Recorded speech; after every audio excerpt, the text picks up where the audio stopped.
Біз цифрлық технологияны қолдану арқылы құрылатын жаңа индустрияларды өркендетуге тиіспіз. Бұл маңызды, кешенді міндет. Елбасы Нұрсұлтан Әбішұлы Назарбаев. Қазақ радиосының әуе толқынында Цифрлы Қазақстан хабары.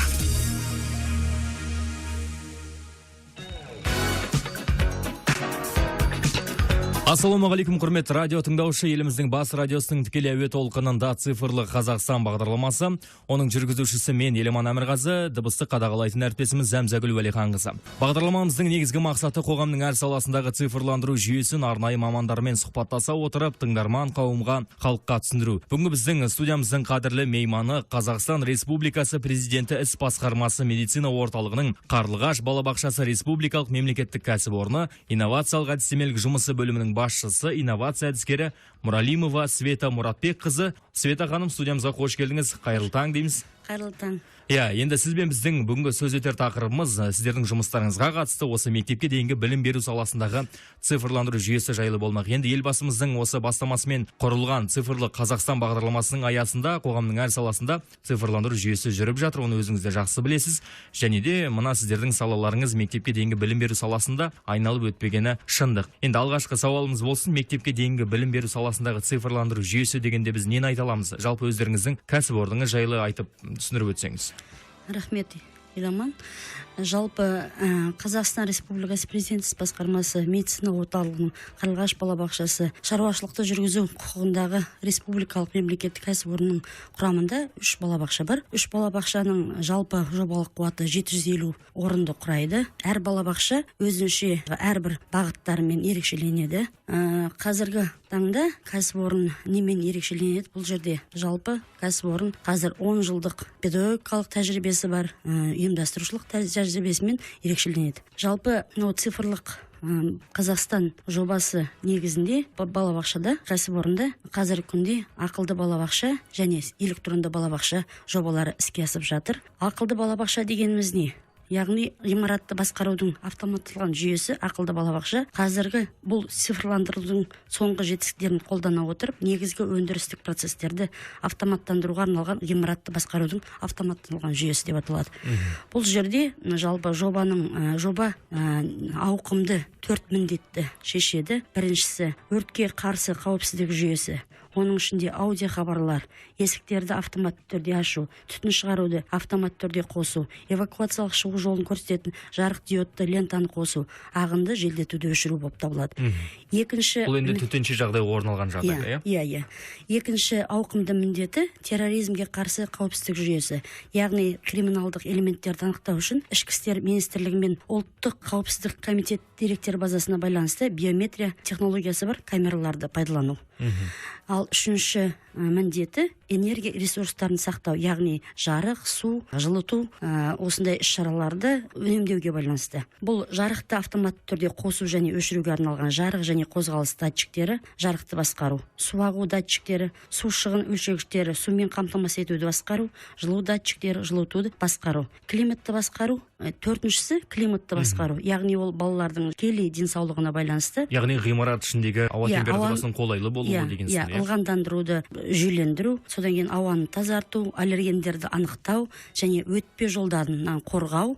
Одан кейін барып топтарда балаларды ұйқыға жатқызғанда баяу музыка, одан кейін барып тұрғызғанда көңілді музыкаларды, сондай жүйелермен жүйелендірген автоматтырған жүйесі. Бұл ақылды балабақша. Ақылды қала деген сынды ақылды балабақша жүйесінің қамтып отырған қызметтері дейсіз ғой. Жалпы бұл жобаны біз ақылды балабақшаны осы оқу жылында толықтай іске асыруға мүмкіндік алып отырмыз. Бұндай үлкен ауқымды жобаларды іске асыруға бізге тікелей медицина Қазақстан Республикасы Президент іс басқармасы медицина орталығы және Президент іс басқармасының тікелей қолдауымен осындай жобалар біздің балабақшаларда іске асады.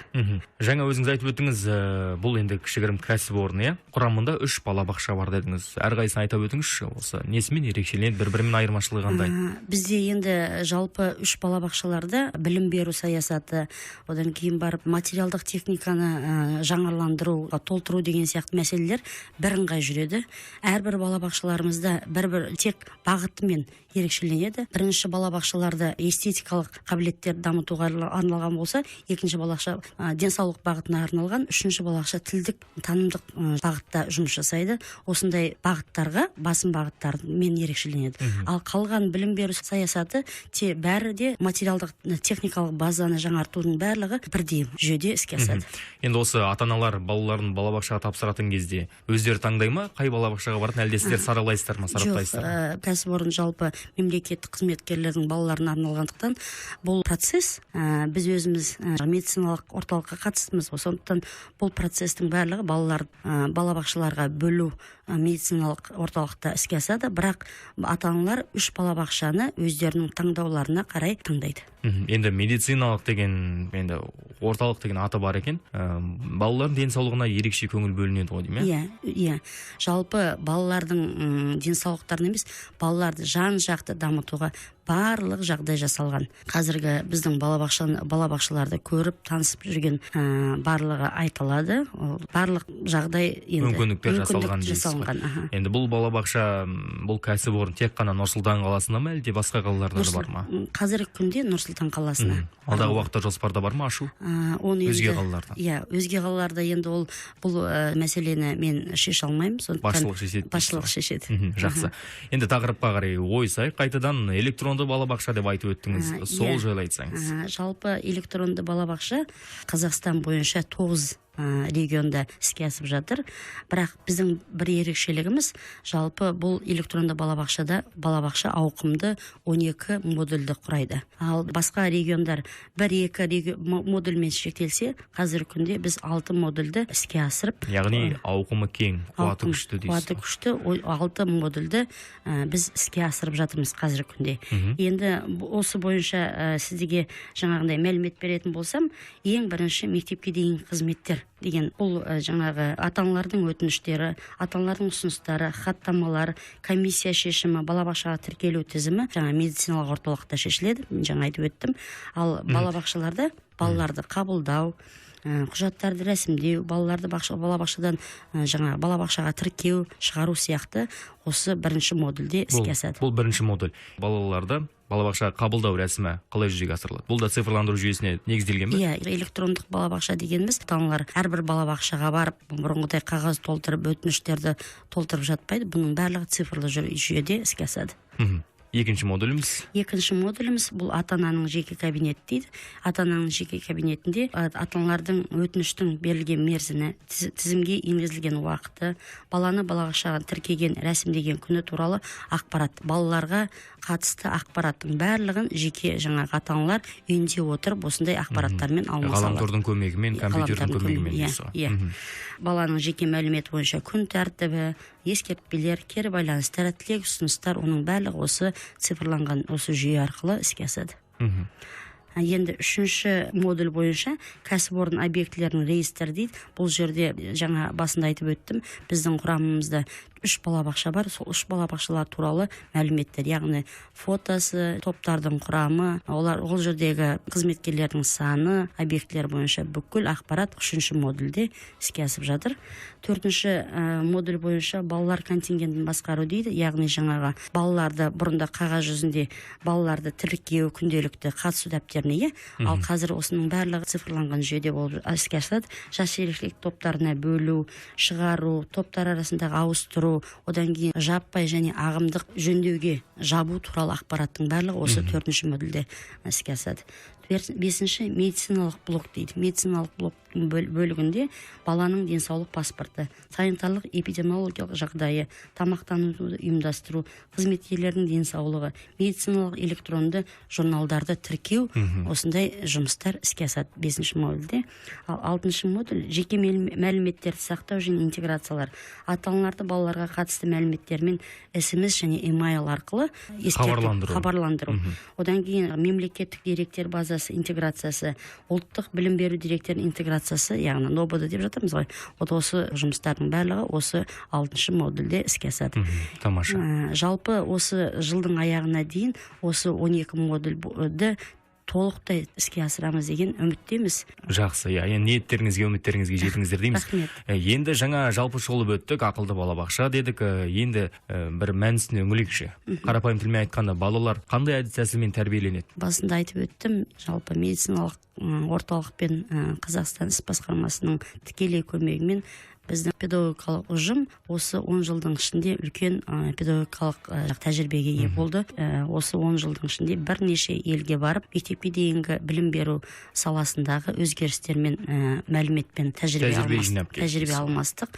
Ендігі уақытта біз мысалы мына осы білім беру саласында осы 10 жылдығымызда біз бірнеше ондаған технологиялар мен әдістемелер, инновациялық әдістемелерді тәжірибе жүзінде іске асырып жатырмыз. Қазір соны айтып өтетін болсам, соңғы жаңағы тренд деп айтамыз ғой, сингапурлық технологиялар, реджи педагогикасы, жаңа Реджи Лайф жобасы дейміз. Одан кейін барып STEAM білім беру, яғни STEAM технологиясы, содан кейін тілдік ортаға бойлау әдістемесі, басковойш технологиясы, Пятибратова әдістемесі деген осындай бір ауқымды білім беру саласына қазіргі кезде инновация, жаңалық болып еніп жатқан әдістемелер мен технологияларды енгізіп жатырмыз тәжірибе жүзінде.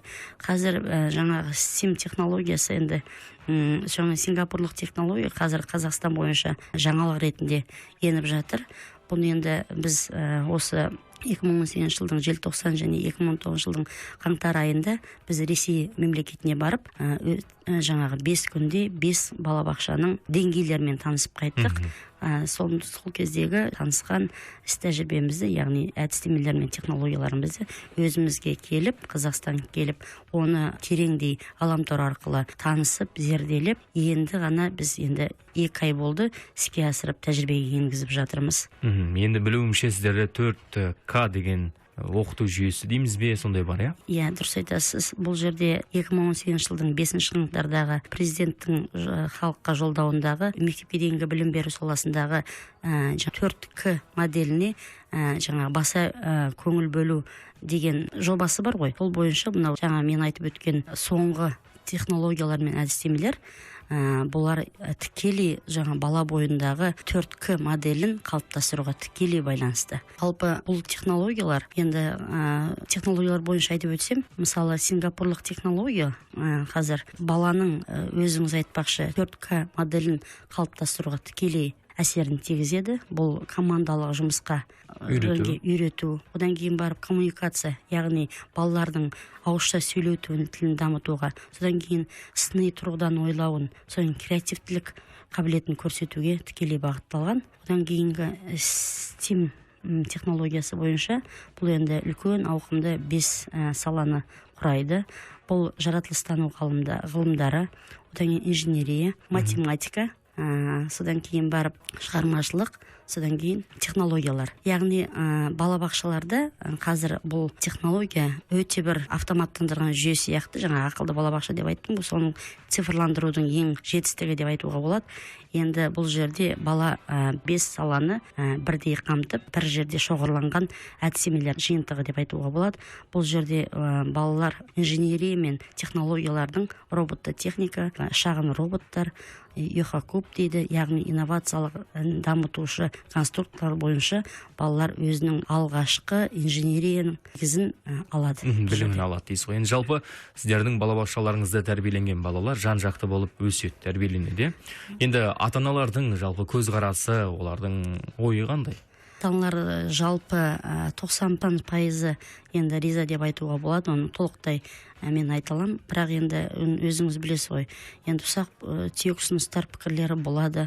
Біз жылдың соңында жыл сайын тәрбиелеу оқыту процесінің ата-аналардың қанағаттануы бойынша сауалнама жүргіземіз. Сол кезде 90 мен 80 пайыздың аралығында сондай оң бағасын береді. Енді қандай арыз шағымдарды жиі естіп тұрасыздар? Арыз шағымдар енді бұл жерде ауқымды арыз шағымда болмайды. Біз кез келген ата-ананың кез келген ұсыныс пікірлерін ескереміз. Енді балаларға ойсақ, балалар өздерін қалай сезінеді жалпы? Оқыту жүйесі қалай әсер етеді оларға? Иә, жалпы балалар, біздің балалар жан-жақты, яғни жаңағындай материалдық базамызға қарай бейімделген. Біз енді жаңағы өзіміз айтып кеткен жаңағы 4К моделін қалыптастыруға барлық материалдық жағдайымыз жабдықталған.